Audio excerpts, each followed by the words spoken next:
আজকের breaking news, Apu বিশ্বাসকে একটি টিভি প্রোগ্রামে প্রশ্ন করা হয়েছিল আপনার মাসিক ইনকাম কত। অপু বিশ্বাসের প্রশ্নের উত্তর দিয়ে হেসে ফেলেছিল যে মানুষ মাটি কাটা দিন মজুরি যেমন ইনকাম দিন তেমনই আমার ফিতা কাটা নায়িকা আমি। আমার দিন মজুরি, আমি প্রমোশন করি, দিনে যা পাই সেটা দিয়ে আমার ভালোভাবে সংসার চলে যায়।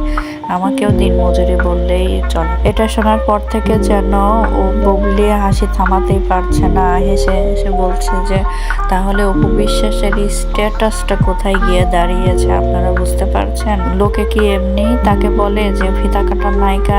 অপু বিশ্বাস টিভি প্রোগ্রামে একথা বলেছিল যে আমি যে ফিতা কাটা নায়িকা নিজেকে বলছি, এটা নিয়েও টল হবে, কারণ আমাদের নিয়ে মানুষের আলোচনার শেষ নেই।